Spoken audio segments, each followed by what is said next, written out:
Hey, welcome everybody. We're back. We're back after a bye week. That's my fault. I was traveling, but after a bye week, back with the Tim Coolidge Free Music Podcast with Tom Seymour. What's up? Hey, I'm Tom Seymour with VHS Massacre, and thanks for joining us. And today we're going to talk about a lot of stuff. Mm-hmm. We're eventually going to get into this really fun thing where we start talking about old commercials, and we're going to play old commercials, and I think it's going to be hilarious. But we wanted to start with some film festival updates and some music updates. So for those of you who don't know, Tim Coolidge, I like to call him the prince of royalty-free music. So he created close to 1,000 songs that anyone can use in their films and videos on YouTube, and even in their films for free, as long as they give accreditation. If you don't want to do that, you can pay for a license. I think it's only, $30? Yeah. But we're kind of we celebrating 900, or what are we doing? So, I mean, it's right there. I mean, we might as well. It's $8.94, and I have easily 20 to 30 that I'm going to be working on this week. Literally doing the walking, reviewing, editing, final review, posting this week before the 30th. Right. So yeah, that's something Tim does. He goes on these long walks, great for exercise. And when he's done creating these tunes, it's a nice thing to do. It's a good thing to do for yourself. It's like self-care as well. You're getting some exercise, you're walking, but you're also listening through to your songs for quality control. Yeah. Before you put them out in an album, which I think is really cool. It's important from a musician standpoint because when you're in the studio, you have, I mean, these are 800-hour monitors, right? Each. So the sound quality of them is superb.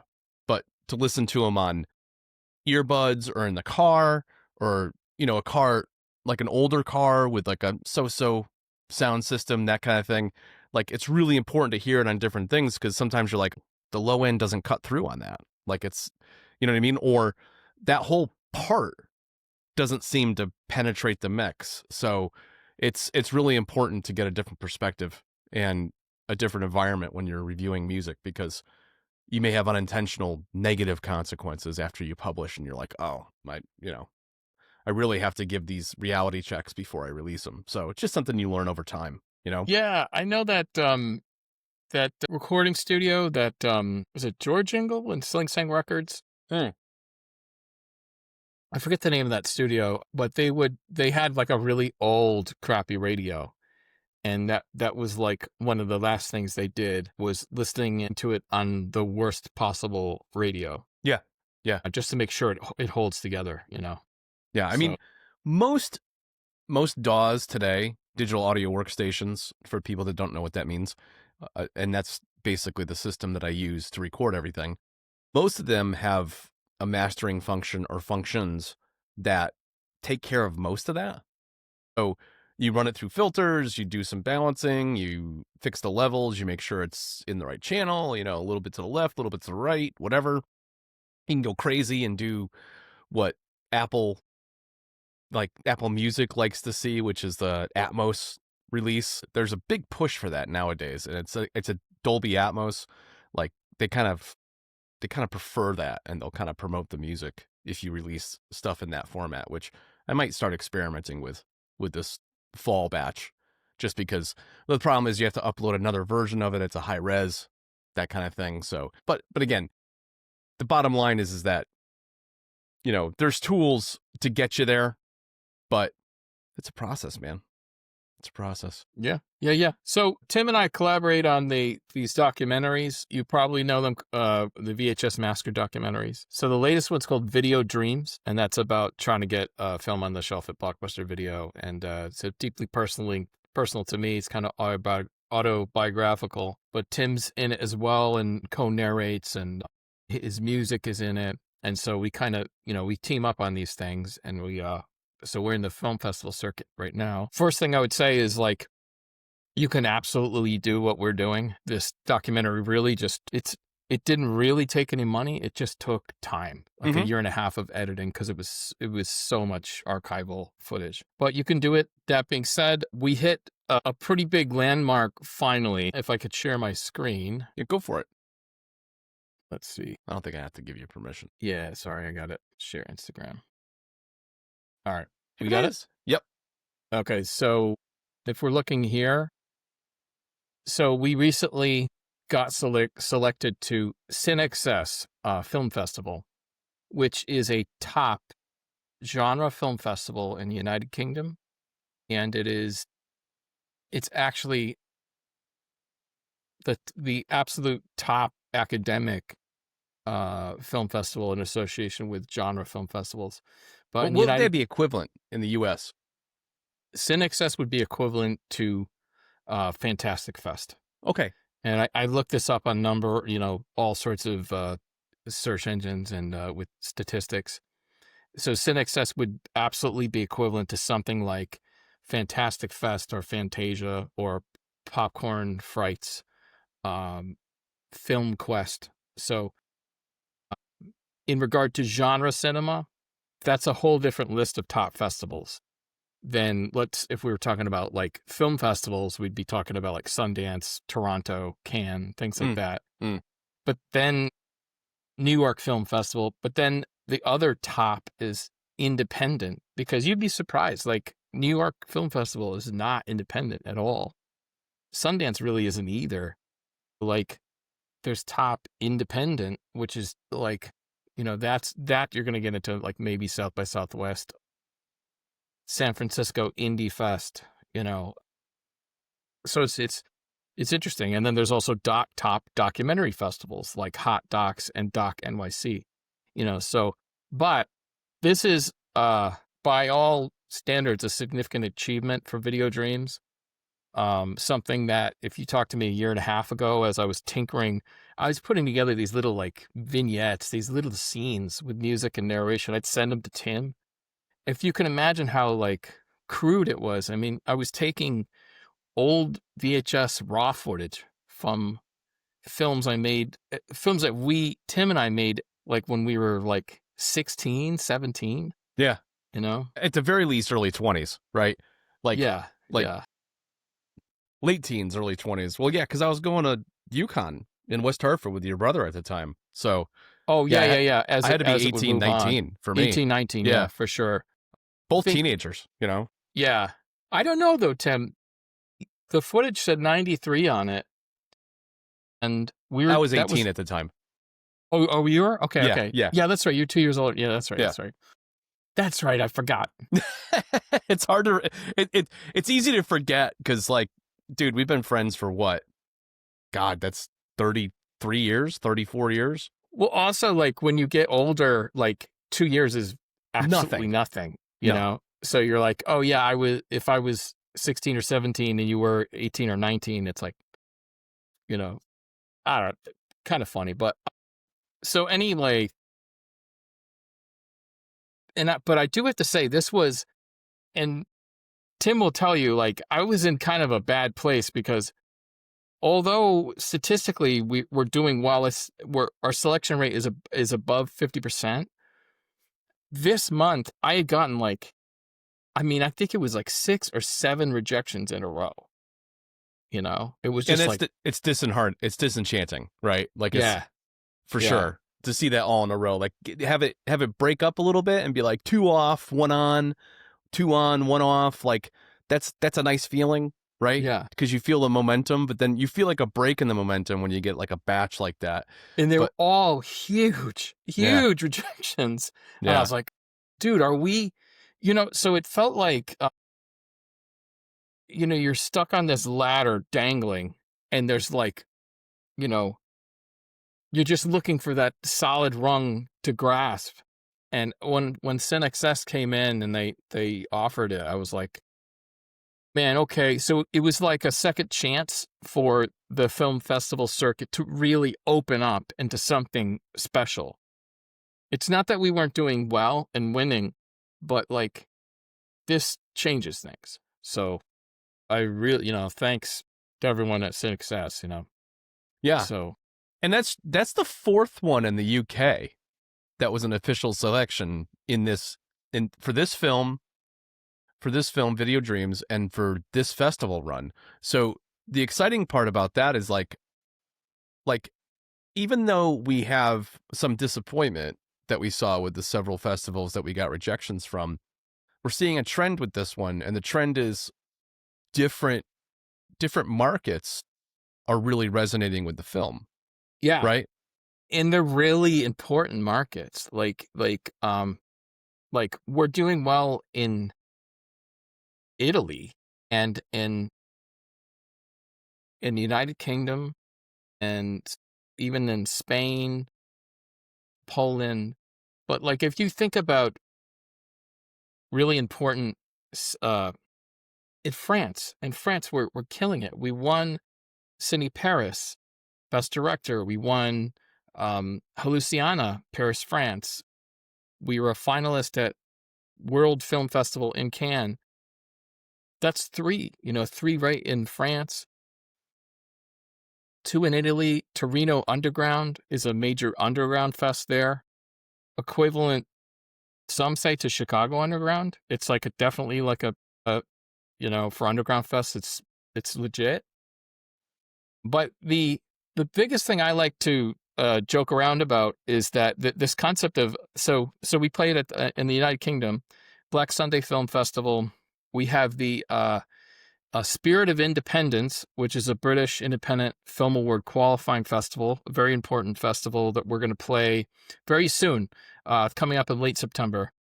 So if you're in the UK, check on vhsmassacre.com, has some dates. Magoria, that's a Welsh premiere.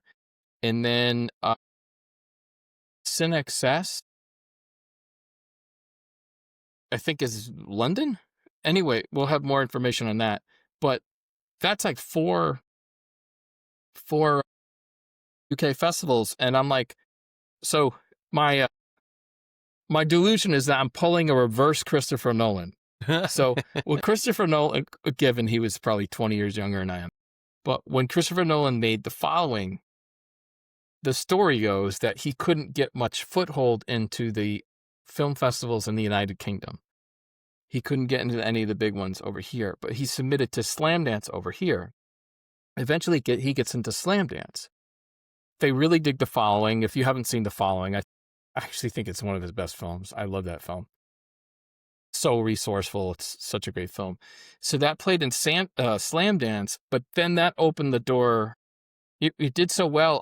Other festivals like San Francisco Film Festival took it, and a bunch of other ones did. And like his fame grew within the United States. And then the United Kingdom kind of noticed him from here. It was really kind of backwards. So I like to say that we're doing a reverse Christopher Nolan. So I hope that's true. Right. It's my fantasy anyway. I think that would be cool. No, we're about 50% through, right? Yeah. Does it make like 50, 51 festivals that have so far given us a response of some kind? And I think we've submitted to like 102. Yeah. So, yep. Yeah, I knew, like, we talked about this before. We weren't quite there yet, but I'd even said to you, and you're like, I don't know, like, I'm not sure how many. I'm like, dude, we're going to break 100. Like, we're just, it's going to be over 100. Sure enough, here we go. But one of the other things that's been not a discouragement, but I guess maybe a strange nuance to this year's run, or this film's run rather, because it's a multi-year run, so it's going to spill over into next year. But one of the strange things that's been happening with this one is that a lot of festivals have been pushing their dates, and it's very strange, right? Like, one or two festivals here or there running behind and having to push the final entry date or the response date is one thing, right? Because I know that even some festivals that we've been in and done well over the years, sometimes it's a matter of course that there's only so much time, and they need time for people to come in and do the thing, have the review council come in and look at everything and make sure they give everybody a fair shot, right? And sometimes they have to extend dates for that reason. But this is fairly unusual. Like, we had a big batch in September that they were spread out like week 1, week 2, week 3, week 4, and it's like the whole set got shifted by like 2 or 3 weeks. Right? You're dead on. You're dead on. Yeah, it drifted for weeks and weeks, and when you're sitting there biting your nails, Yeah. Because you waited. You got to think about this. You're waiting months for this notification date, and the notification date just drifts by, and you're feeling like this anxiety. But then you're realizing there's a bulk of them. I would say easily 6 festivals just kept pushing. Yeah. I did some research on like why that phenomenon might happen, and I think you're dead on with the there may be a record number of film festival entries, and in one sense that's kind of wonderful, because what that means is that we've kind of come out of COVID and there's some thirsty filmmakers out there, and they're just making work, and they're making a lot of work, and I think that's great. I hope these festivals are not just jam-packed full of crappy Netflix movies and stuff like that. I hope it's not that. I don't think it is, but, we'll see. You never know. But, like... Well, that's an aside that I wouldn't mind jumping into for 5 seconds. There's the whole, like, reality TV thing that's stuck around because it's cheap entertainment. A lot of times, I think, correct me if I'm wrong about this, but you can circumvent SAG because those people aren't SAG registered typically, unless it's scripted, right? And so it's cheap to make, it's cheap to pay your talent. It's supposed to be reality. It's supposed to be like real people, right? Right. And so like that whole thing, that's got wings and life. People probably watch beyond it. Yeah, people probably beyond our lifetime, right? But there's a whole different genre that is like the Lifetime / Netflix era filmmaking, which is this kind of formulaic cookie cutter rom-com Like action Hallmark films, like that kind of yeah. Like I can't tell you how many holiday movies have the exact same like milestones and second act conflict and third act resolution, blah blah blah. It appeals to like that ridiculous misunderstanding. Yeah. So, one of these like rom-com misunderstandings where no one is wrong or bad. Right. It's really an interpretation problem. I didn't realize, Maybe if I just opened my mouth and communicated, the rest of this movie wouldn't be necessary. You know what I mean? Like, yeah, exactly. But it's human nature, right? Like, we have this stupid thing in human nature where we're afraid to be forthcoming and honest about our feelings about how we feel about or how our position on something, and at the expense of or the threat or the worry that we're going to insult somebody. But if you pre-qualify something and explain to somebody like, hey, I hope this doesn't offend you, but I really think you could do better by doing X or something, like, you know what I mean? Like, at least at that point, you can open the conversation. Somebody might still be offended, but like, it's weird, right? And like, but there's a whole genre of films that piggybacks off that very thing. But Netflix specializes in that, and they'll acquire stuff like from what you said, was it Lifetime and Hallmark and all these stuff. So, but Netflix, it is. There's occasionally good stuff on there. I always like to say Netflix specialty really is like acquiring films in series that they did not make and then ruining them as their finest specialty. See Squid Games or any like, speaking of which, like, you get all these wonderful British series, and then Netflix buys them and makes their own, and the quality usually suffers a bit. But I still think that's a crazy gamble. Can you imagine being a studio and you're like, I'm going to spend $10-20 million on this rom-com with the hopes that Netflix takes it from me and I can make some money off of it. Yeah, like, it's not a gamble. It's a terrible bet. I mean, statistically, it's not. You'd be much better putting your money into Bitcoin or something. Right. No, the whole thing is fascinating. On that subject of Netflix, there was talk of Netflix acquiring Paramount And Really? Greg Brewer from Fanzine, he mentioned that in one of his videos, and I was like, oh no, like, When was this? because Last week? yeah, I mean, it was very recently. Yeah, there's talk of Paramount being acquired by Netflix, and I'm just like, dude, it's gonna Netflixify Paramount films. And yeah, it's true. Most of these film studios have been acquired by telecommunications in Silicon Valley anyway. Mm-hmm. But like that one in particular, if Paramount gets Netflixified, those movies are not going to be any good anymore. And then there's only a few. There was something going on with Warner, right? Some kind of merger Yeah. with Warner Paramount or something. I forget what it is, but who knows what's going to happen there. So yeah, there's a lot of consolidation because a lot of the film studios there's not enough work and there's not enough money. Yeah. So And the some of that's most of the streaming platforms don't make any money. Or not they make much. Yeah. or what they make. Well, let's put it this way. The model isn't like a pay-per-view, right?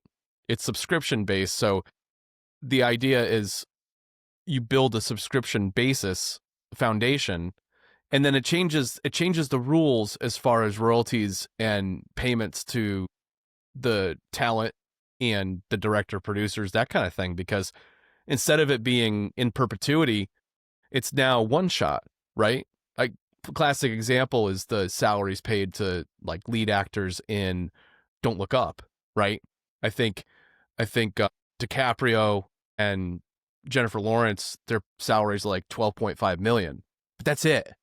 Like it could be watched 1 trillion times on that platform. That's all they get paid, right? And you know, it's if you're Netflix, that's still a big check to be writing. Mm-hmm. And you know, are they actually going to make enough, you know, streaming revenue? Like that's one film out of their catalog of, I don't know what it is, maybe 1,000.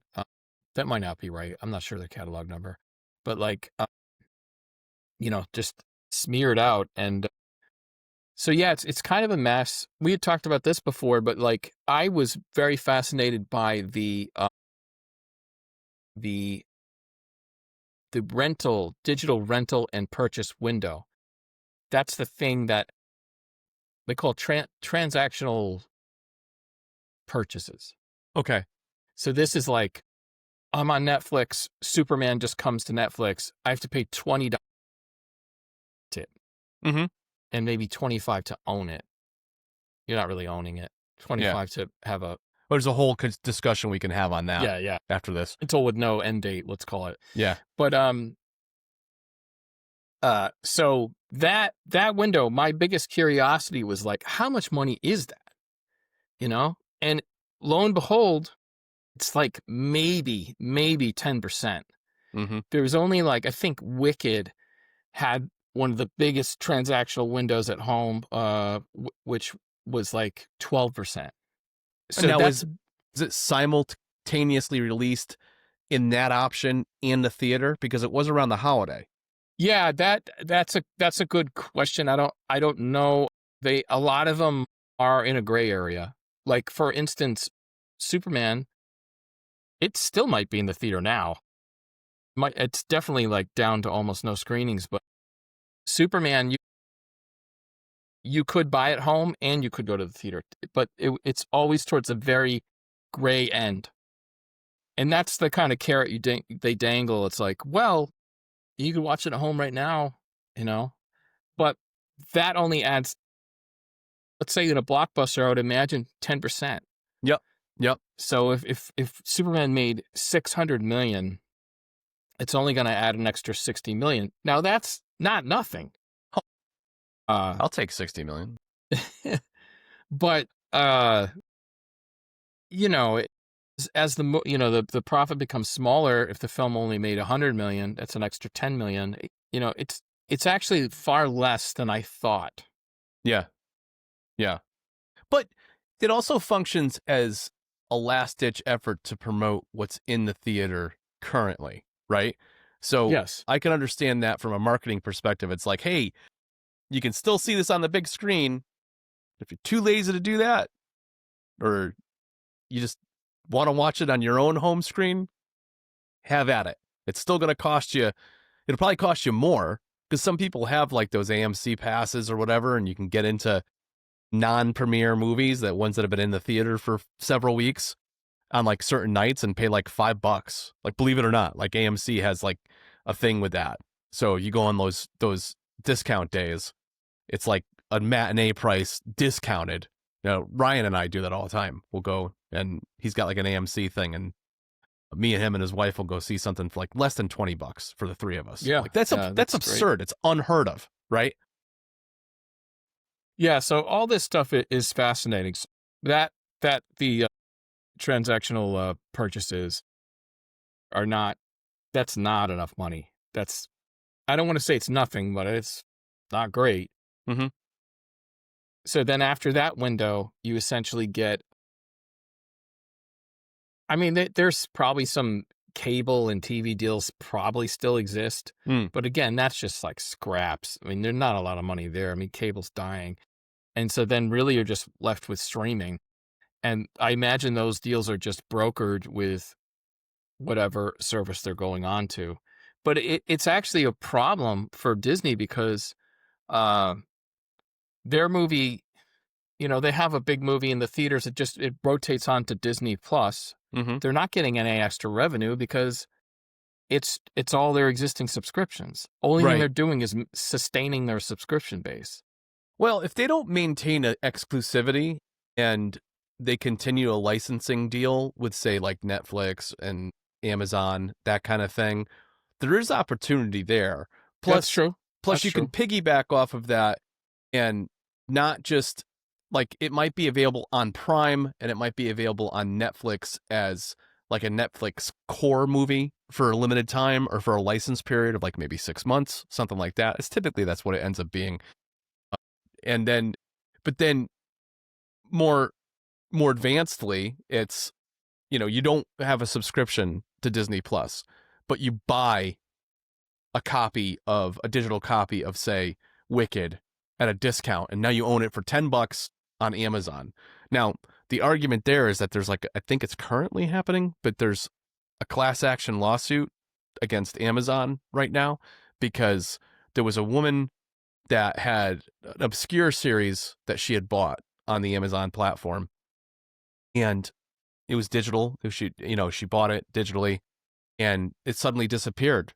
And she's like, where the hell did my series go? I bought this whole series. And they're like, yeah, you're buying a license to see the series as long as it's hosted on the platform. But that description or that detail is so buried in the terms of service that like most people don't understand that that's the case. That you know what I mean? That was VHS Massacre too. My film London Betty was deleted out of my permanent library, but they did. I made a huge stink about it, and they eventually restored it. Well, that's great. But they didn't restore it as a thing that other people could get, but they. But for you personally, yeah. No, I mean it's going to have to change. But that's how it's always been. Well, think about it. The games we buy on the PlayStation platform, like we buy digital copies of that because we have a digital only version of the PS5. So at any point, as long as I have a PlayStation Plus account, I should be able to download those games again.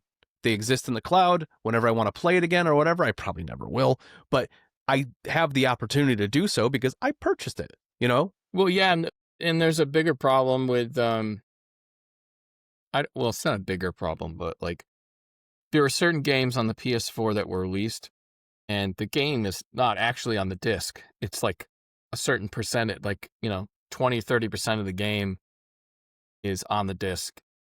Some studios did this because it wasn't done yet, so they'd sell the disc. It was a partially completed game. You put it in your PS4, and then it would download the rest of the game. Right. And then you play. Well, what do you do when that service is no longer available? I mean, that's even worse because you bought the physical copy, and there's potential that it might not work at all. Right. You basically bought a beta, right? Yeah. Yeah. And that was the big argument for a while there with studios. They were kind of screwing over their their fan base, big studios like Konami and Ubisoft and stuff like that, like literally releasing things day one with massive bugs, and you're like, dude, I'm paying $70 for like to be a quality control, like that's garbage. You know, There's something happened with the economy where like it is, you piss money just to exist. mm-hmm. And so they want to go to everything subscription based. Everything's like a vampire now. It's unsustainable. It's unsustainable. It's unsustainable. And I don't know, maybe some of these big companies kind of have to flop and then start anew. Maybe they have to make smaller games, you know. But that's the same parallel with the studio system. I heard David Mamet, famous playwright and writer and director, he said his opinion on the film studios now was that they were defeated by their own success. Mm. And what he meant was that if you go to Warner Brothers and you walk in, there was like a receptionist, and then there was like a room full of accountants, and then there was like a slew of VPs who did pretty much nothing. And then I knew that's where you're going.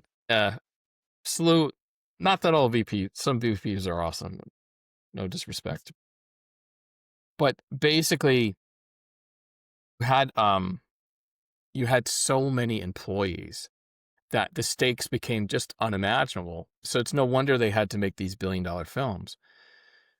But they're the one who expanded the way they are, and I guess they did that to compete, let's say. But now those offices are all empty.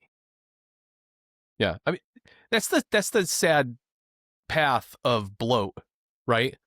Is that then what you're doing is you're trying to sustain an entity based on its bloat, and that's never. I mean, then the art suffers because you want to justify all these positions, so you have to create this level of production that's supposed to exceed all these expectations, but trying to shoot the moon with every single production, I mean, you're going to miss. And it just takes a couple big misses to tank the financials. You know what I mean? Just literally tank them out. It's still technically art, what they're doing, I guess. I mean, and so you can really miss big, yeah, and it's catastrophic. I mean, the genre is not for everybody. But I finally got around last week it was about a week and a half ago. I finally got around to watching Godzilla -1, right? And subtitled, well, that immediately eliminates a bunch of people that don't want to read their movie for 90 minutes or whatever. It was actually closer to a 2-hour movie. But, dude, I don't know if you ever got around to seeing it. I hear it's awesome. It wasn't as action-packed as I thought. There was a big drama element to it, too, which was fine because that gave me a surprise, because I've watched, like, Gamera and, Godzilla movies over the years. Misty 3000 was great with that. They took that whole catalog and gave it a new breath of life by riffing on it and hammering it, But, like, dude, the story was compelling. The emotionality of it was compelling. I was like teary-eyed at a couple points in it because it was like, even though it wasn't my native language, the way it was shot and the way the music was, and like, it was great. And the special effects for what? It was a $12 million movie. It was gorgeous. I don't remember the budget, but it was very low. It was 15 or less, and it rivaled 200 plus movies out of Hollywood. I'm telling you right now, it was that good. And granted, it's its own thing. It's its own genre. And you got to kind of like that stuff to have grooved on it. But I'll tell you, I went in with like this blank slate that I'm just like, hey, I'm going to watch this thing, see what I feel about it, just have no preconceptions, blah, blah, blah. And it was pretty cool. It was really cool. And it just goes to show you that for a fraction, I'm talking, let's say it was 20, that's 10% of, say, a moderate MCU movie, right? A moderate Marvel, moderate Star Wars. It's 10% of the budget, and it pulled that off. That's incredible. Like that's the kind of repositioning that Hollywood studios need to think about. They need to think about how do we need to go back to the drawing board here and get rid of some of this bloat and get back to good storytelling at a budgetary price so that we don't have to hit these ridiculous milestones in the theater and in home viewership in order to justify like a profit motive with these things. And we can make that way, you can make really interesting stuff and you could take some risks, 10 to 15 million dollars. If the thing breaks even, like it's a lot lower number than something that you spent $250-300 million on, right? Yep.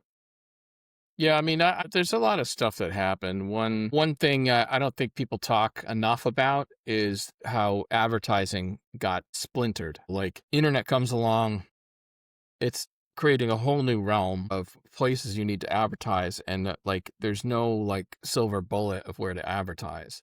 I mean, you could say now in 2025, yeah, advertise your movie on YouTube. You know, that's a pretty good spot. But if you go back in time, there's a number of websites that carried video and aggregators, and they're just aggregator websites, and they're just you could spend an infinite amount of money, and you know, TV and cable are dwindling. Where do you spend your money? So it becomes this scenario where, okay, I think we have to spend $150 million on advertising. Because how are we gonna? That's how you do it. You know, that's how McDonald's does it. It's a sci-fi movie. Where do we push it? Well, do we push it on TikTok? Do we push it on Facebook? Do we push it on Reels? Do we push it on YouTube Shorts? Because the demographic we're looking at is for like 18 to 35, and most of those people, when they go on YouTube, they look at shorts. They don't look at long form content. Like I'm just running my mouth. I don't know statistics, but that's what it was. Like, think so. You know, go back in time, like 2007. Do we advertise on? We have a horror movie. Do we advertise on Fangoria or Bloody Disgusting or Rue Morgue or Horror Hound, or you know, like it could go on. You know, or network television. So like, I think it ends up being a thing where, yeah, it ends up being like this huge amount of money, and sadly enough, like some of the streaming is the solution. You have Netflix. Netflix is kind of contained to its own shitty ecosystem, and they're gonna put out a movie, and they're gonna be like, oh, this is new on Netflix, you know. So it's kind of shaking out that way, you know. But of course, that being said, I still like 6 Underground. You've never watched it. No, you're not a huge Ryan Reynolds fan, I know, but. He's all right. Yeah. Deadpool's good. Yeah. But even if that was an acquisition that somebody made and they sold it to Netflix, I thought it was fun. So there's some zingers in there. You know what I mean? But I think they're rarer gems as opposed to like consistently that's the good stuff. Like I don't go typically to Netflix for discovery. I think I find it other ways. I find it either word of mouth. I find it by referrals from you or other friends. I think Amazon tends to be a little more, I think well-rounded, you know? What do I on Netflix, I watch, I Think You Should Leave. And then I went back and watched Detroiters, which I eventually warmed up to. And Tim Robinson stuff. And then I'm a sucker for detective series, usually like European, Scandinavian detective series, and British and other detective series, but not typically American ones. Yeah, I don't know why. Sherlock was great. Yeah, Sherlock's fantastic. Yeah, so yeah, I don't know. So yeah, streaming is very interesting. But I can, for those of you who are interested, VHS Massacre 1 and 2, which are the first 2 documentaries in the VHS Massacre trilogy, I guess you could call it. Those are now on Screenbox, and I can tell a quick story about Screenbox if you want. So for those of you might be interested, like, how do you get a low budget or no budget horror movie or a documentary onto Screenbox? So the way we did it was we made the best, highest quality documentary we could possibly muster. We submitted cold to Trauma Even though Lloyd was interviewed, he didn't really know what we were doing with the interview. They took it. Companies like Troma and MVD and Full Moon and SRS, independent companies, have to bundle films together to sell to larger conglomerates, larger streaming companies. That's how you do it. So that's why it's very hard to get on Screenbox with one movie. It's very hard to approach, hey, we got this one movie. Like, they almost don't have time for it, Yeah. They got to aggregate like collections to save time, like you're saying. Yeah. It's just a matter of like, unless it was like some super high profile thing, like for instance, I'll get into that later. But so Troma was bundling VHS Massacre with a bunch of other films. So they would they've licensed to FilmRise, which got us on NBC Universal's Peacock and Tubi and Mubi and all these sites. So they're doing all these bundles. Then Troma signs a deal with Legendary Pictures to produce this large budget Toxic Avenger movie with Kevin Bacon and Peter Dinklage, Elijah Wood. So they make the movie. Eventually, it just is in limbo for a long time. They can't find a buyer, and Cineverse buys it. Cineverse used to be Cinedyne. Cinedyne turned into Cineverse. Then they bought Bloody Disgusting, the horror journalism site, and then they bought Screenbox, the number 2 streaming site in the horror streaming site in the world. It's Shudder and Screenbox, back and forth. Okay, so now Screenbox has this brand new Toxic Avenger movie. They also buy Terrifier 3. They have these 2 big properties. So then what do? Well, let's license some Troma films. So they licensed like a bunch of Troma films, the original 4 Toxic Avenger movies, Toxic Crusaders, and VHS Massacre 1 and 2. So bam, we're on Screenbox, which, major horror streaming site, something I've always wanted for those films. In my head, I was thinking Shudder, but you don't always get the exact dream you want, but sometimes you get something even better. So accidental surprise, like, oh, and it's got a broader base or whatever, like, like, well, very cool. It's more dedicated hardcore horror fans, whereas Shudder, you could say, is more studio stuff and some prestige stuff. And they have, of course, Last Drive-In with Joe Bob Briggs, and also John Brennan who's in our movie. But Screenbox is said to be more for the dedicated horror fan. Shudder's slightly more casual, I guess you'd say. Okay. But both are brilliant. Both are really good. You can't really knock Shudder. It's pretty good. So long story short, Too Late. That's how we got on there. So it's like, I'd like to say there's like a kind of a silver bullet, but it's a real roundabout. You just never know. The only thing you could do is make the best possible movie you can. We had an idea who our market was. I didn't want to make a movie for no one. Right.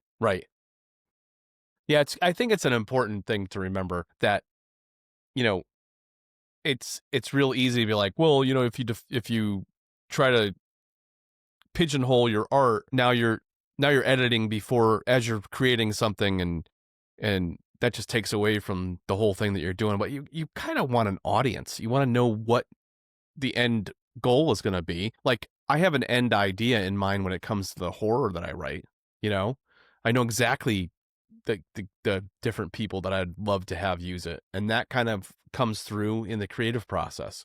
Same thing with like lo-fi and meditation music and that kind of thing. So like, I have like a loose understanding of where it's going to end up once it's produced and released out into the world.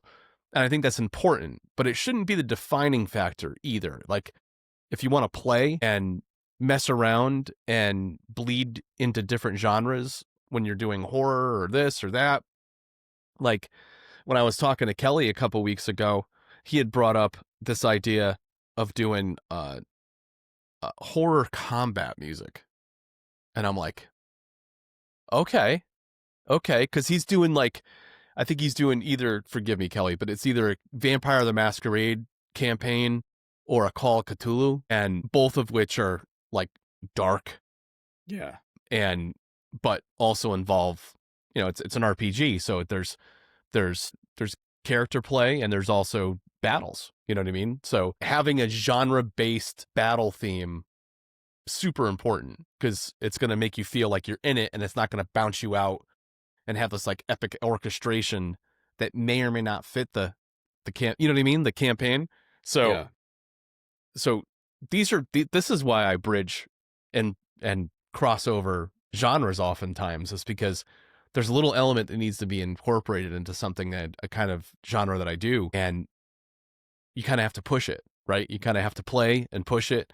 And sometimes you come up with something great. Other times it's this quirky little experiment. And I'm like, nah, that was fun to do. Whatever. You know, people dig it or not. It's great. Yeah. Yeah. And you just have to hold out faith. One last thing about the film festival circuit, and then I'm sure we could move into more music stuff or get into the commercial stuff, whatever you want to do. Yeah. Oh, cool. But I wanted to say, so we recently got rejected from Doc NYC, which is totally fine. It was a disappointment. It was a disappointment. Yeah. We had pretty much held open the whole East Coast, hoping that they would take the film, because it is so entrenched in New York culture and Kim's video, and there's connections to academia and all this other stuff that we felt like honestly was like very in line with what they were doing. So they couldn't include it this year. So we ended up kind of scrambling to enter some other festivals. But, you know, when we talk about sort of not getting exactly what you wanted, I do have faith, and you know, I think you do too, that like we should see something really cool that happens. Yeah. And it could, it's just a law of numbers, Tom. Yeah. You know, 100 plus festivals, we're going to be surprised by a couple of them that we took. They were just, you know, long shots that were like, hey, you know, we never entered this one. Let's see what happens, you know? And, you know, back to the, this particular festival, the idea was great. It was like, if it was accepted, it was going to screen there. That would be fantastic. You know, we'd be present, we'd be there, but there's going to be another opportunity to do that now, you know? Yeah. And I ended up, the only thing was that because it's kind of late in the year and our film fits in so well with Halloween season. By the time Doc NYC notified me, there wasn't that many places left, but we did find a few, and I'm going to hold off talking about them until they possibly happen. Yeah. But yeah. I did kind of hedge our bets and probably ended up spending more money than I should have. But I do think that this film in particular, I really just don't know when I'll ever make a film like this again, because I do think it's fascinating. It's 30 years consolidated into 82 minutes, you know, and I think it's, you know, I think it could be fascinating to certain people. Yeah, it shows the breadth and commitment to persistence and discipline of showing up. If I could put it in one sentence to anybody that's listening, it's literally an homage to showing up and doing the work and pivoting and knowing that, listen, anybody can do this. This is why we don't gatekeep, right? I don't gatekeep about how I do my music, right? You don't gatekeep about how you produce and distribute movies. Like, you can literally contact either one of us, and we'd be happy to share anything any of our knowledge with you, because this is like 90% of it, man. Like, is the risk taking, is just the asks. I mean, shit, the asks, dude. Like, literally, like, can we get distributed by Trauma? Why would they want this thing? And that suddenly we've got multiple movies that are part of the Trauma catalog, right? It really is a question of like going where you're wanted. And I know that sounds very obvious. It's just like it's so hard to learn this stuff. Like, you have to kind of just step out of your head. You could be working at a job being paid $8 an hour, and you're being treated like crap. And then across the street will pay you $50 an hour and be really thankful you're there. You know? And until you move and, you know, try a bunch of stuff, you're just never going to know. Yeah. That reality is going to stay the same, and your definition of reality is going to stay the same. And the longer you stay there, the closer you get to crystallization. And that's when people they age out of being creative and taking risk, because they've been beaten down for 30 years and they think there's nothing else than this. And then you die with this bucket full of regret. And it's like, shit, I don't want that. You know, like, I'll take a stab at this. So what if I fall on my face? I'll try something else. you know? Yeah.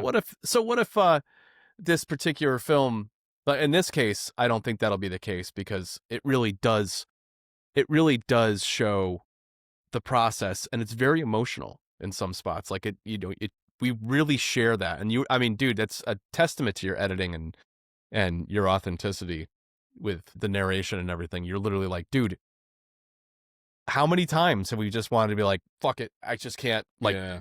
that's, Thanks, man. I you appreciate know, that. Yeah. it's real though. I mean, Tom, I'm sincere about it. That's the kind of thing that somebody else out there that's either never made a movie or started a movie and never got around to finishing it and really should, just for the simple fact of sharing it with the world or their art, Yeah. doesn't do any work on a hard drive. I always say that. Like, my music wasn't doing any work sitting on a hard drive. I needed to get it out there. And the best solution was to use the Kevin MacLeod method and, offer it with attribution. And holy crap, has it been like a cool 4.5, 5 year journey so far. I can't wait Yeah. to see what else happens. No, I mean that Tim is like, this is the fascinating thing about Tim Kulig is like, really, like, I don't think you or I really knew that Kevin MacLeod's sort of the king of royalty-free music. We both knew who he was. We knew his music. We thought we knew how his music operated, and we did somewhat. I don't think I was aware that when he said in the documentary he did called MacLeod that he had a community of people that really believed in this stuff. I guess I didn't realize there was like an actual number of people, but once you kind of made that switch in your head to go over to the royalty-free side, I mean, you were ferocious in your work ethic, and you're at 900. I mean, if you count the ones that are being polished now, you're over 900. It's probably about 9.25. Yeah. With the ones that I'm polishing. So, and I really want those to be either in the process of being published or ultimately being published, but just not shared yet by the end of September, because that'll give me 3 months to get the other 75 done. And I think I can do that. I think I could absolutely do that. We talked about this too. You have to stagger releases. So it's very possible that you crack 1,000 before the end of the year, but they have to be released, in the later first on. quarter. Yeah. But, you're basically millions of people listen to Tim Kulig's music a month because it's embedded in so many YouTube videos, podcasts, video games. Mm-hmm. And this stuff, for Tim, who's someone who's like got this sort of Tony Robbins work ethic, like take massive action, I think in some ways you think you want this to happen faster. But right. As someone, for me, who's kind of spun my wheels at filmmaking for like 30 years and seen very little progress, I'm actually amazed at some of the traction. I think it's amazing. Like what's happened so far in like four behind plus the years. scenes, like literally millions of people listen to you like every month. But it's MacLeod style where billions of people listen to MacLeod a month, but it's how many know that they're listening to MacLeod. Right. So, but so many meme songs are just part of the internet vernacular, and you're just like, oh yeah, what was that called? That's called Sneaky Snitch. Oh, I had no idea what the name of that song was. I didn't even know where to get it. Yeah, I keep waiting for the day. Like, I work at a college. I run the technology, and sometimes I teach. In the lab the other day, I heard someone was playing a video. I was like, that's MacLeod. It's like, I know that one. I think Sneaky Snitch. And I keep waiting for the day where I hear like a Tim Kulig. I'll be like, that's Tim Kulig. I know that dude. We make movies together. Yeah. Yeah, that's when that milestone hits, that's going to be really interesting. So that's one reason why I'm exploring the idea of having a virtual assistant starting this fourth quarter, this fall, and just literally have somebody out there, somebody smarter than me when it comes to social media and how to do stuff online and everything. I do okay, like with this, like the technologies we've stumbled upon. I mean, literally this is night and day from what we were doing even a year ago, right? Yeah, like, man. And that's all you. All this Riverside stuff is like, the advancements in the AI editing is just like wild, Yeah. And the fact that this thing looks at the transcript and understands that through the text, like the auto-generated text, like this is a milestone moment that I should take the 45 seconds or so out and Yeah. do an export for Wild, man. you know? Yeah. And you I can guess just it's keep just redoing it. pattern If it- recognition, right? It just, Yeah. you know. Which makes it scary with the with Suno and all that kind of stuff. It makes you, there's still a part of me that worries like, are people going to give a shit if it's from a person or not? Because it's pattern oriented and like it makes them feel the feels. So they don't really care where it comes from. And does that make me obsolete? I certainly hope not. I certainly hope people resonate with the human behind the creations. You know what I mean? I just think try to market clearly. Like, it's like, I have mixed feelings about it. Yeah, like Suno, that music should be branded. It should say AI before the title. It should be clearly marked. Yeah. And then it's kind of no harm, no foul, you know? But yeah. The weird blurry area is when, let's say you go in there and do it for ideation, right?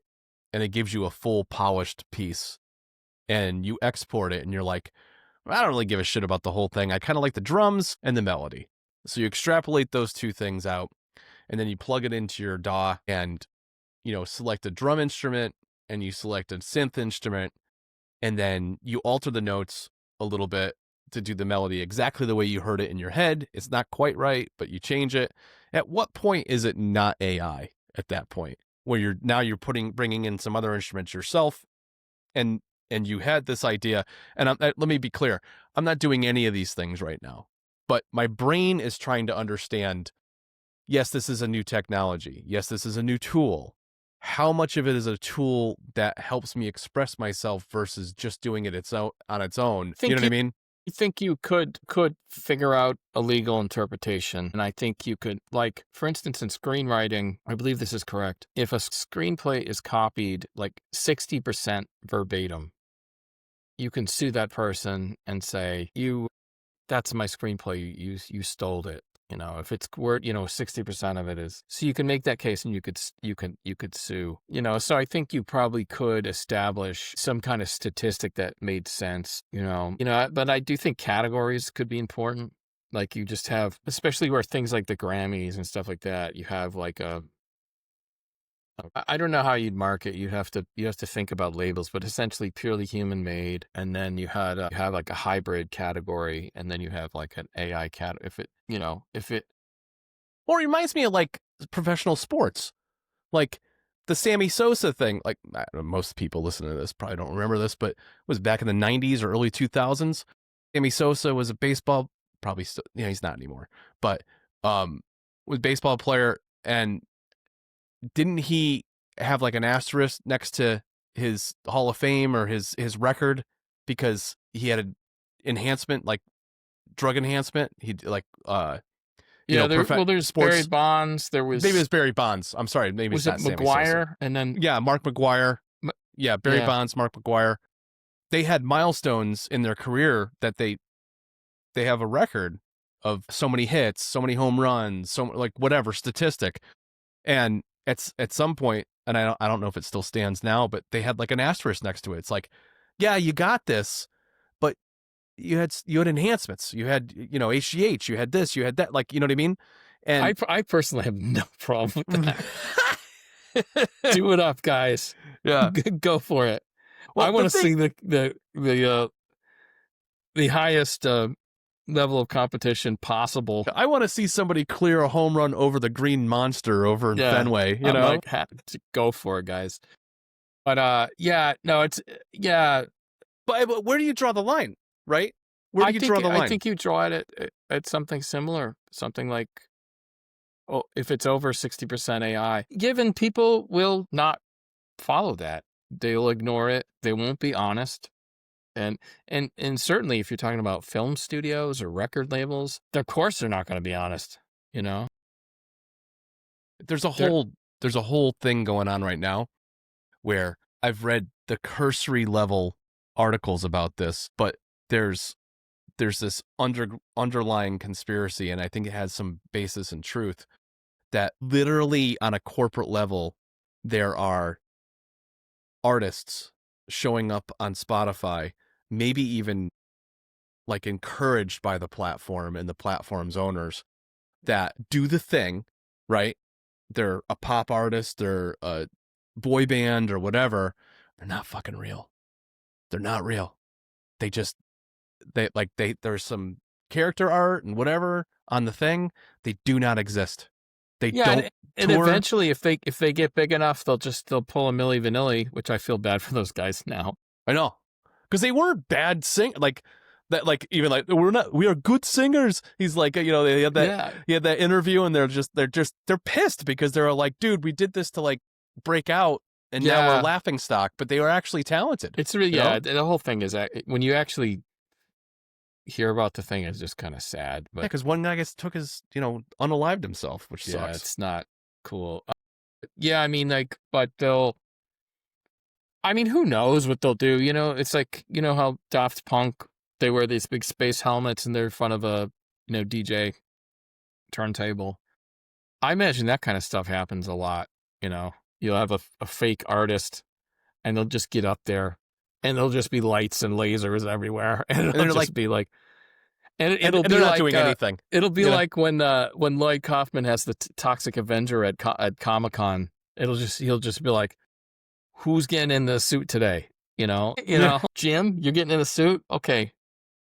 Jim, get in the suit. Okay. It smells though. Just get in the suit. Okay. Yeah. Get in the suit. It'll be like, all right, who's the headliner tonight? I don't want to do it. Just get in the suit.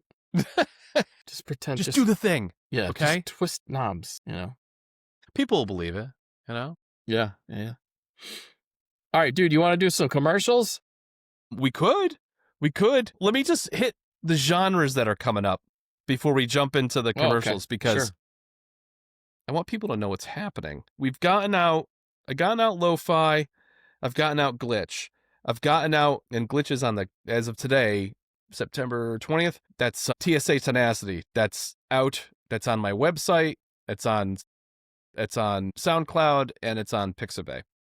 I have a piano album called Intermissions, and that's coming out in a couple weeks. That'll be out in October.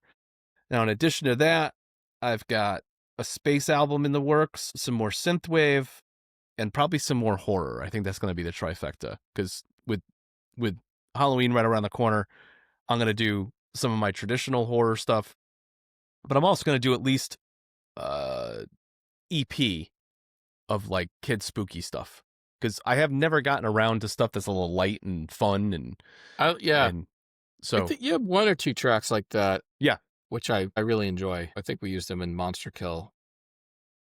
Keeps it playful. Creepy without Woods, I think. I like that stuff.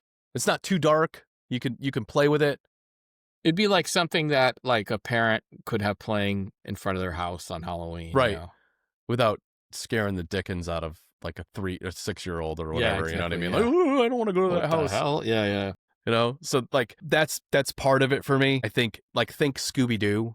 Like I need to look at some old Scooby-Doo reruns on YouTube in the next week and really just play around and come up with 3 or 4 ideas with that, plus what I have in the tank. That'll be like an 8-song album. So like, screw the EP, it'll be a full length. 8 or more is like a full length for me. So, but those are the ones that are in the mix. But there's plenty of other stuff behind that. Orchestral, there's like, dude, I have like 35 ideas in orchestral that are just sitting there. They're like, please finish me. So I've got that. As I'm thumbing through this thing, I just have so many freaking notes from the last couple weeks. It's insane. But yeah, like I said, to space, synthwave again, some cyberpunk, and I still have to do those intros, man. I still got to do those intros and podcast beds. So for whatever reason, I keep punting those. I don't know if I always try to psychoanalyze that, Tom, because I wonder what's the holdup, man. Like what are you holding back on? Don't do it then, man. If you don't. Yeah. It doesn't feel right. Don't do it, man. Yeah, well, that's it. Like I feel like when inspiration hits on a certain genre, hit it, because you're gonna finish it. You're gonna piggyback off of it and do it up. Plus, I have this other incentive. I've had several VSTs, which are, again, that's a virtual instrument for me. For anybody out there that doesn't understand the vernacular, there's several of them out there that I've been wanting to purchase to add to the library to do new stuff with. But I'm like, dude, not until you finish this milestone first. That's your reward. You could like go out and blow $1,000 on those things if you want. I don't care, but just not until you get 1,000. So I'm like, all the more impetus to be like, okay, I want to play with some new toys. So I have to hit a milestone. This kind of incentivization is so freaking important to the disciplinary action of not only music making, but also the movies that we do and everything. Creating milestone incentivizations is key to like keeping pushing forward, because nobody's holding a gun to our heads that we need to actually create art. All things being equal, I'd sit and play video games or, watch movies or, go for a bike ride or walk or something. And it's like, you have to sit down and do the act of creation, right? Yep. Bit by bit. Yeah. Much like you, I'm compelled to do it and get my work out in the world. I need to. I need to do it for me. But it's a form of communication. It's an odd one, but it's nobody's holding you to it, but you have to hold yourself to it, or it's not the true form of your own expression, right? Like that's the key. And one of the most recent things that we've discovered is that we want to express ourselves with this whole commercial thing. So what do we, where are we going with that? Okay. This is right now, it's just a fun thing that we're doing. And so we were calling it VHS Massacre Goes Commercial, but then lately I thought it might be fun to have a cool title, like Enter the Television or something like that. But what was the thinking behind that? Because we haven't had a chance to talk about it, but if you want to talk about it in real time, that's fine. Enter the Television? Yeah. I think to just make it a little more mysterious and maybe standalone from the VHS Massacre series. Yeah. I actually had a talk with Mike Oransky about, I think he really liked the contained sort of trilogy VHS Massacre. And I think he saw it as a separated entity. And then he liked American Expendables, and he was like, "Oh, you should do a series of those." I was like, "Well, yeah, we want to." Tim and I talk about it all the time. We're just, so he had some good ideas with that. He talked about trying to maybe do York Entertainment catalog, but I was looking through it and I'm like, I don't know. But, which is now defunct, right? It's now defunct. Yeah. Maverick and York. Maverick put out London Betty. They still exist. They were together, and then I think York separated, and then York went under, but Maverick is still around. That being said, I'd gotten this idea to maybe do something with commercials, because like in when I was doing these VHS hunts, sometimes you'd find these tapes, and it would be someone who just taped a movie off TV, and the commercials would play. And rather than finding them obnoxious and repellent, like most of us do find commercials that way, it was because they were because they were like 20, 30 years old.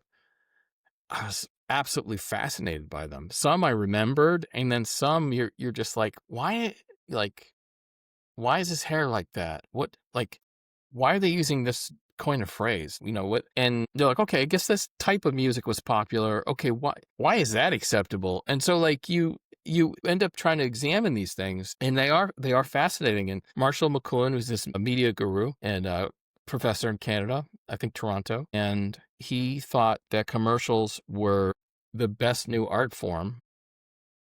When did he make that statement? I think this is probably 70s. Okay. 60s, 70s. And he thought that the people who made commercials were more in touch with the audience than the people who actually made the shows, because the people who made the shows only had to make a great show, whereas the people who had made the commercials had to connect with the audience and then try to get them to buy something. 30 seconds. Yeah. So they're often very blunt. And that was a big underlying thing in the 80s from the stuff that we've even watched so far in retrospect, right? Yes. Is very direct advertising where they're right in your face, or the advertising is strictly feeling. Yep. See what we're showing you? See what we're showing you? This is how we want you to feel. This is somebody feeling the same thing. You feel this. Blah, blah, blah. You want this. Blah, blah, blah, blah, blah. And by the end of it, you're like, I need some Nikes, dude.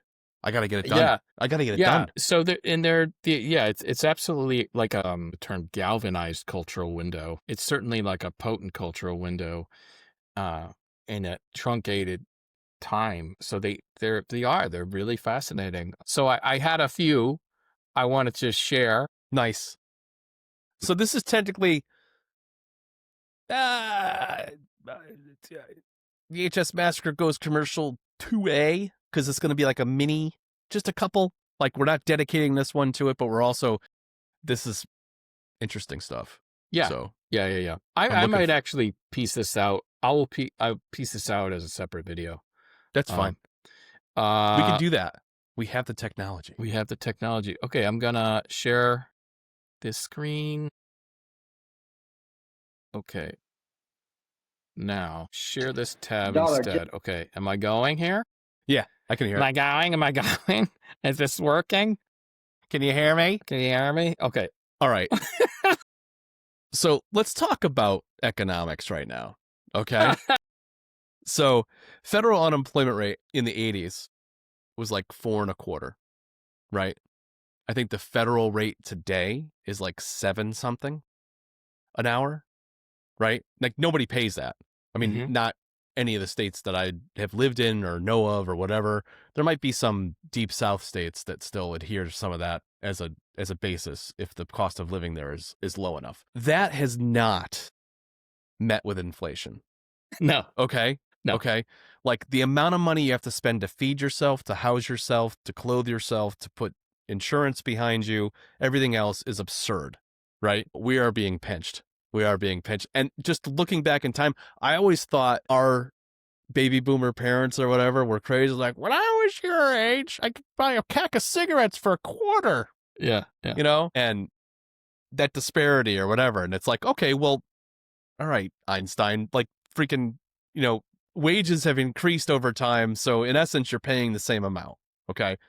That has not happened since the 80s. No. So I did a little research on this, and I looked up contemporary Taco Bell. Do they still have these family meals? Lo and behold, they do have family meals for about like $23 tax. Now, lo and behold, accounting for inflation, that's about on par, $20. It's missing, that family had 4 sodas. That's like $10. So it's missing like the whole soft drink element. And also the box in itself is not of the same quality. Like, first of all, there's concessions now in the protein for sure. I didn't think they provided as much. And so it ends up being like that meal, I think, would be more like 30 and change. And they're doing like a 23 and you're getting maybe 2/3 of it or something like that. You know? Right. So they kind of, it's a weird thing. I was like, oh, you guys were trying to like, I don't know. I felt like they were trying to rationalize what they were keeping with inflation. Yeah. So. Yeah, I mean, what are they all going to share one soda for $2.50? You know what I mean? Like, that's like, and go back and get refills and stuff. That's not going to last long because you're like, darn, you can't do that. No. So it's not. Yeah. So there's a number of factors, shrinkage with what you get, even if they're labeling the same amount of items. It's all, you've had a contemporary taco from Taco Bell. They're like, there's nothing in it. Yeah. They're like this big, Yeah. They used to be like these giant tacos. They've shrunk down. Like you said, the food quality is, yeah. I mean, even McDonald's and like any fast food, all that food quality is diminished. So you could probably make the case that you're getting half, for more actually. Yeah. So you're for spending more money. Yeah. So it's not meeting inflation. In fact, you're getting less value for a higher cost. That's the bottom line. Yeah. So, all right. So, dude, that just blows me. $5 and change each. I could feed my whole family for $5. I was like, get the. I'm like, I spend $16 on breakfast for myself in New York City. I remember a special when I was in my early 20s. Yeah. And I was living with my buddies, Darren DeFranzo and Sean Hackett. There was a breakfast place in Bristol, Connecticut that had a 99-cent breakfast special. It was 2 scrambled eggs, bacon, and toast. And you could be like, I want 3 of them. And they would just bring you all 3 for breakfast. And you just have 3 plates of this for $3. You would eat like a king. You know what I mean? Dude, it was a 99-cent breakfast. Like, what? You can't find that anywhere. Go to Denny's for a Grand Slam or something like that. Everything's like double digits. That's $11. This is $10. That's 14. You know, Yeah, it's insane. This one's gonna blow my mind. I think you'll enjoy this one. I think this. Wait, I have to share the screen. We got the screen. Okay. Bonanza. Okay. You ready? I am ready. Ready? Okay. Who's 79? I can see that restaurant on Route 10 in Southington right now in my head. Yeah. Unless that was a Sizzler. No, that was Bonanza. Yeah. It was Bonanza? Yeah. Okay. Well, it was a Bonanza, then became Ponderosa. That's it. Same difference, right? Like Pretty, it was pretty similar, yeah. Yeah. Okay, how much was that T-bone steak? $2.75 with a baked potato, salad, coffee, tea, and I think ice cream. $2.75. I don't think I calculated inflation on that, but I can try to do that. Let's see. I could round up to $3, I guess. That is bananas. I can tell you right now, I could get a New York strip at Longhorn Steakhouse right now. Yeah. Right? No soda, no dessert, just water. It comes with a side. Let's see. It comes with a potato, some other side. If you get something premium like asparagus, there's an upcharge. So let's just skip that. Let's just say whatever their standard side is, whether it's a salad or their like vegetable of the day or whatever. It's like $27.99. You get a 12-ounce New York strip, typically very lean and good and delicious, right? Mm-hmm. But like $28 $28. $8. Plus, are you saying with tip and everything? No. That's Okay. just the meal. That's just the meal. So we're talking like $36 probably. Yeah, out the door? Out the door. Probably. Okay. $3 in 1977 has the purchasing power of $15.99 today. Probably just 15 because it was $2.79. Mm-hmm. $15. Yeah, basically It's double the double. cost. Yeah, It's double the cost. it's double. But the shock of the $2 T-bone, I saw that, I was like, get the fuck out of here. Get out of here. Yeah, and don't get me wrong, there is a massive premium on beef right now. So these tariffs that we're experiencing in 2025 and everything, like those are a factor. There's other supply chain factors that are boosting the cost of that. And but still even factoring that in, it still would be more than $15. Do you know what I mean? Yeah. $15 is like a honestly, like an egg sandwich, like a sausage, egg, and cheese egg sandwich with a coffee. If I get a $15 steak somewhere right now, like woohoo! You know, I bet you could, but it's probably tiny. Like like a flank steak that's like rough. Yeah, or like a top round or you know, eye of the round or something. You know, something that's got, like you said, it's got a tough quality to it. It's probably it's probably marbleized. If you're into that, some people are into that. They like to render fat and have it in, you know, the flavor, blah blah blah. But yeah. Well, I got another one for you. I'm gonna let it rip. Okay. No lead up, man. We'll just hit it. See it already. This is not just the like commercial. when things are packed tidy. Sorry about the commercials. Wow, this guy's got quite the intro. Eighth Man DVD HD Classics. All right. Wow. Like, there's so much wrong. I know. In this, like, oh my God, this is a throwback to like. So when we were single digit old, Tom and I, you know, now we're Gen X. So if there's millennials, Gen Alphas, anything, Gen Zs listening to this or whatever, like that was a thing. You can still find these things. In fact, on the trip I took last week, I went to an obscure candy place in Santa Claus, Indiana, that had old-timey obscure candies from like yesteryear, right? Like the little root beer barrel candies, freaking obscure stuff, like Pez dispensers you've never seen before that are like ancient, and you can buy them and they're dirt cheap, right? And candy cigarettes. Yeah. So they promoted this shit when we were Yeah. kids. And they literally had in those things in the sleeve, it's gum. It's gum. So, but in the sleeve of gum, they had powdered sugar.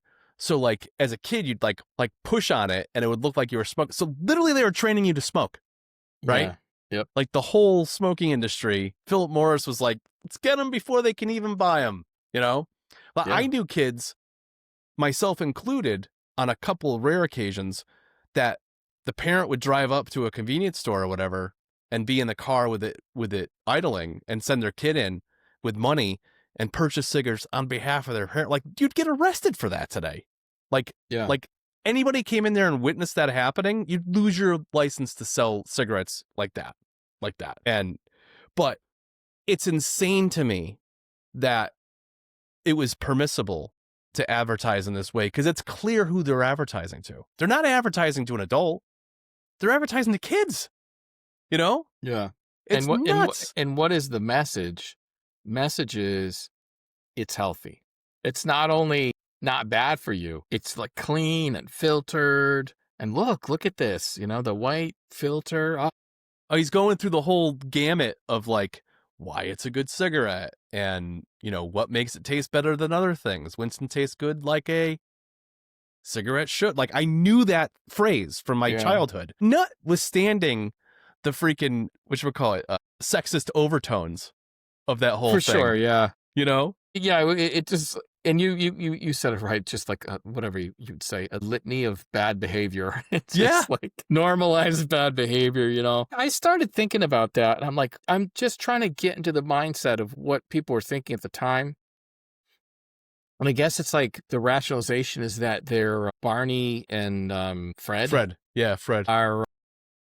They're laborers, and they work all day in the quarry. Mm-hmm. And I guess this is like either their day off or a weekend. Right. And the women are the maintaining the home, I guess. But they're also doing it to be funny. They're showing Fred and Barney are jerks. Like that's part of it. Like ha ha ha, they're being jerks. So it's a little odd. It's definitely humor of the time. Right? Yeah. You had the culmination, like there was women's liberation things peaking there and feminism and stuff coming out of its shell. I mean, that's still black and white, which doesn't mean genre-wise that it was pre-50s or anything. By the contrary, things were still being made in black and white into the 50s and 60s. Sometimes that was budgetary, right? Like you literally, like you made a cartoon, it was too much to do color, you know, full color, like it was expensive, right? Technicolor was what, like that, the big thing was Over the Rainbow. What the hell am I thinking of? The Wizard of Oz. Yeah, that was which I didn't know this, but that reveal scene, it's total non sequitur, sorry, but that reveal scene when she opens the door to color. Yeah. The scene that she's walking from, it's all painted gray, and she's it is in color. Yeah, it's in color. Yeah. I was like, dude, I was like this many years old when I found out that was the trick. It was so brilliant. Yeah, because it was smart. There was no break, there was no cut, right? Mm-hmm. It was all one take, and you're like, how did they do that? Yeah, just so cool. Pretty amazing stuff. Yeah. Anyway, yeah. I mean, there's, you know what I thought about? You could have that sense of humor right now. Lazy guy, his wife's doing all the work. You could make that joke now, but it would be a joke and it would be offensive, and the offensive part would be the joke. The idea that that's like just a extra part of this cigarette commercial is a weird thing, because it almost dwarfs it doesn't quite dwarf, because like they're back hammering cigarettes telling us it's healthy. Yeah. But it's kind of confounding. You're like, you know, that's supposed to be the mild joke, and then they're, you know, smoking cigarettes. He literally is like, yeah, they're working really hard. Yeah, let's go out back so we don't have to look at them.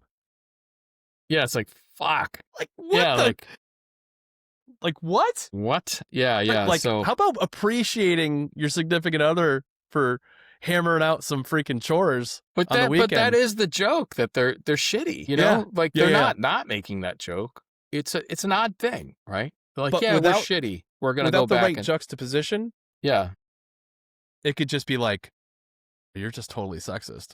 Yeah. And this is inappropriate, Right. Yeah, absolutely. Yeah. So anyway, that I was that was like, oh wow, that's that was fascinating. I had forgotten about that. The second you started rolling it, I was like, oh God, I remember this one. okay. This I'm going to share this. I think this is the one you were talking about.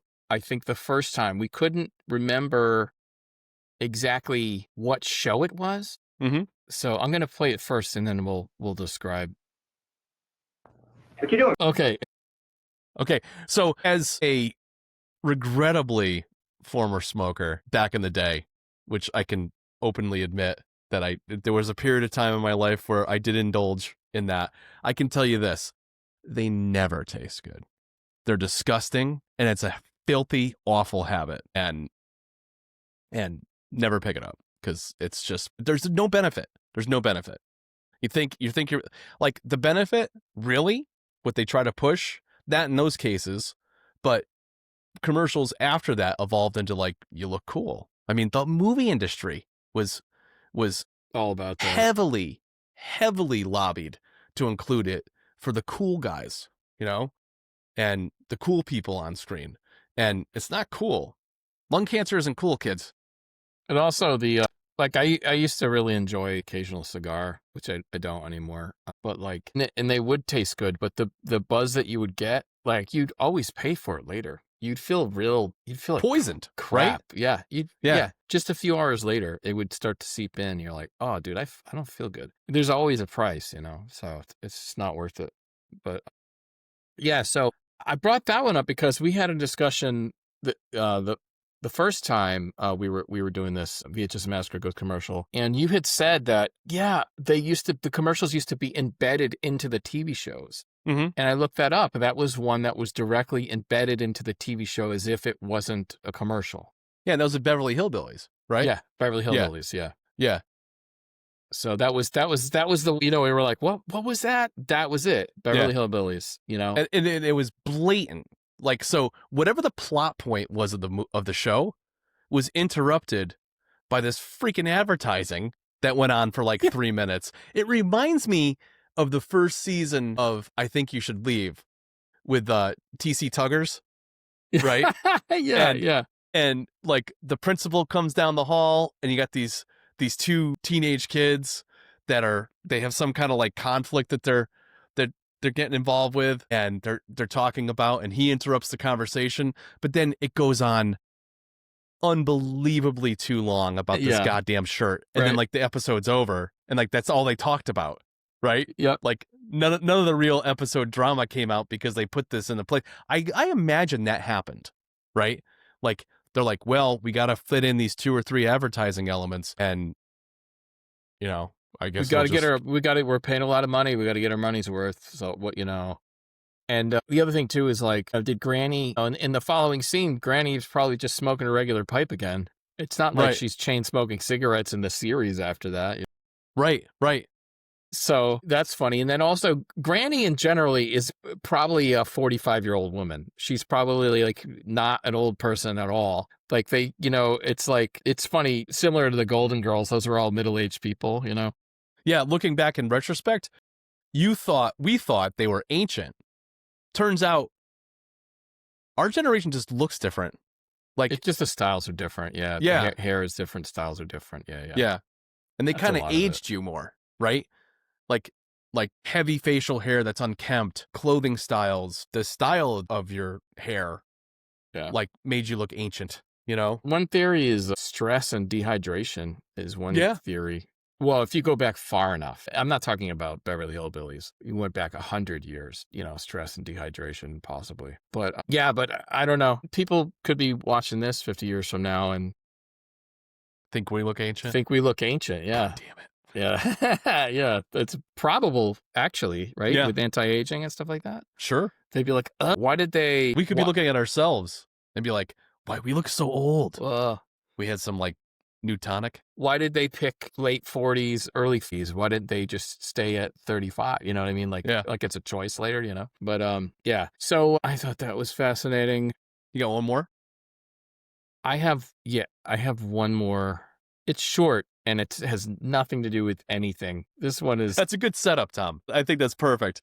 Hey, this is a short for commercial. It's got nothing to do with anything. Go. I have no preconception with that lead up.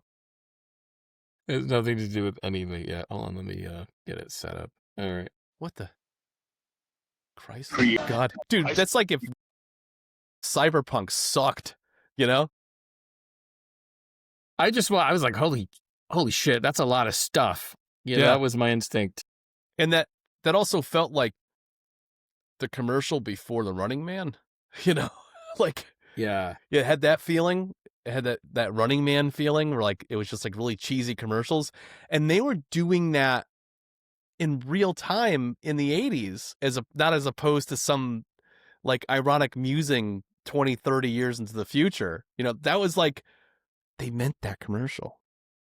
Yeah, I know. They Yeah, meant it's it. not ironic at all. And there's a lot going on where you're like, okay, it's in the 80s. I'll have to now nail down the exact date, but there's clearly a big theater musical element to it. Kind of Why like did it seem like Cats too? What the hell was going on there? Yeah, Cats. Yeah, that's perfect. Yeah, it seemed What like kind of Cats. drugs was Andrew Lloyd Webber doing for that musical anyway? I have no idea. My God, it's probably none. I don't want to get sued. So yeah. And what was that? What was the other one with the roller skates to play? I forget that one. God, what was that? What, Saturday Night Fever? It's not Zootopia. I can't think of the name of it, but these kind of musical and sort of flash dance vibe. Yeah. Dance numbers in the middle of movies. And Xanadu was Yeah. That might have been more mid-70s. That was okay. and that was not Gloria Estefan, Australian singer. What's her name? She was the lead. She was the female lead in it. Not Pat Benatar. My God, I can't think of her name. What was her name? Star of Xanadu? Yeah. I could look it up. Yeah, because she was big in the disco era. Olivia Newton-John? Yes. Yeah. Okay. Yeah, she was a big disco era singer, and she was a lead in that whole thing, or at least the music was her. I thought she started it too. So, but anyway, so this commercial, it's selling a car. I don't even know what It's a car Supra, that was. Oh, it was Toyota Supra, which is honestly it's a pretty powerful sports car, the high end ones, and so, but that did not look sexy at all. it's just It looked like a glorified Matchbox car, you know? Yeah, right, sort of bright pink and lasers everywhere. And so typical 80s, an excess of everything, sound and light and movement. Gaudy, right? Oh my God. So gaudy. Yeah. And that they thought that was a good advertising tool. I think obviously skewing towards the female demographic for that car. You know, if you ran that commercial today, I think people would just be like, what am I watching? What is this?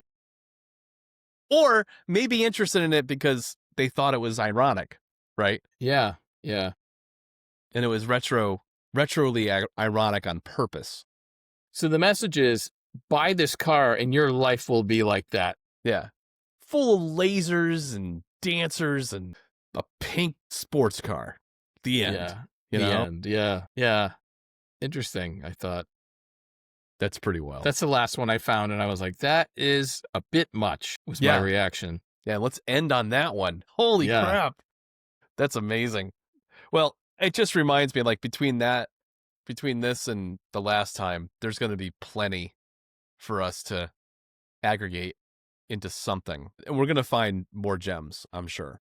Oh, yeah. Right? This is fun, right? Just keep finding random stuff. Yeah. So stumbling upon things that I misremember or forgot and then come back to. There's ones that I know I should remember, but the memory is completely gone.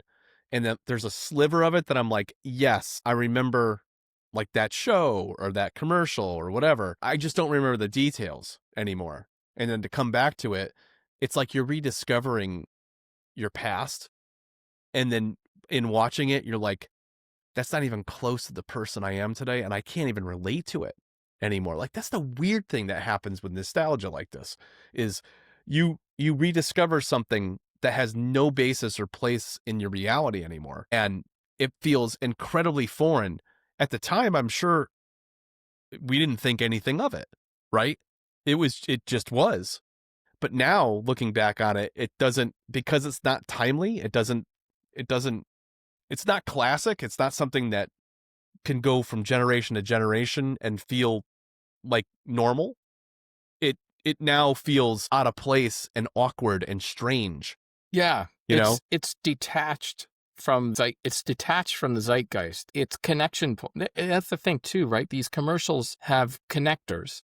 Mm-hmm. And the connectors are detached from the culture, you know? Like, so the cigarette commercial, cigarette smoking was widely accepted anywhere in a restaurant. In Planes. Planes. Yeah. Great example. The schools. You know, like you can go to an auditorium in a school and watch a school play, and I'm sure people are smoking in there. Yep. You know? Yeah. I Joking don't know this for a around fact, about your wife doing housework is, I mean, you'll see those TikTok videos, but it's absurdist. You know what I mean? And what do you want to get her for Christmas? She'd love a new Electrolux. We got to find that one. Yeah. You know what I mean? Yeah. So like, you know? but this absurdist humor would have no place in a contemporary commercial.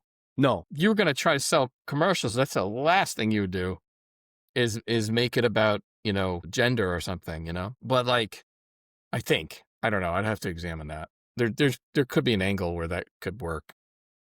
It'd be very specific. Yeah. So yeah, these commercials are slowly detached at their connection point. You know, we were talking about, it's about connecting to the audience, and in that very time that they were made, you know, within that year, really. I mean, there were commercials that would run for several years. You think about the Time to Make the Donuts guy. I mean, that commercial was like forever. Yeah. You know, It was effective. You know? Yeah.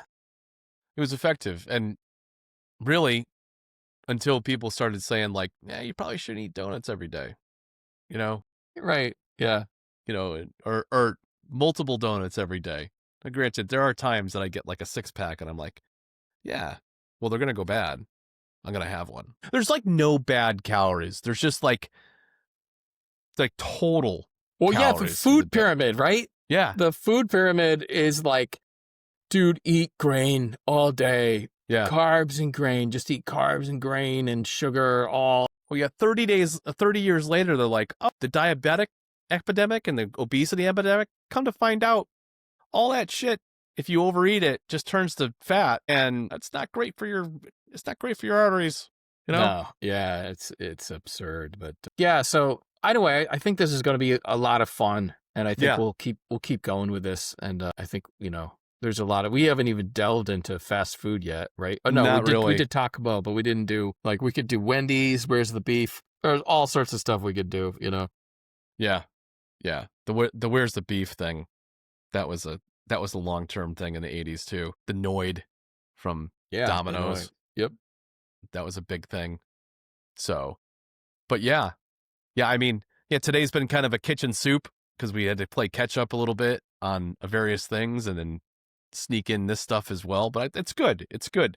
Shows people that we're like, do a lot of stuff, you know, just because 48 and 50 respectively doesn't mean that you can't be ambitious and have multiple interests and still have careers and families and everything else. So it's important to keep pursuing those things and ask questions and explore things and artistically, and then share it with the world and make sure that other people understand like what interests you and what excites you, because that excitement becomes infectious and people piggyback off of it and they get excited about it too. Next thing you know, you're entertaining people with the things that entertained you and interested you. Just, I don't know if I want to end on a philosophical note. There we go. You know? Absolutely. Yeah. Okay. Well, this has been a lot of fun. Absolutely. Thanks for watching. Thank you, Mr. Tim Kulig. Absolutely. We'll catch you all guys again soon on these two podcasts. Later.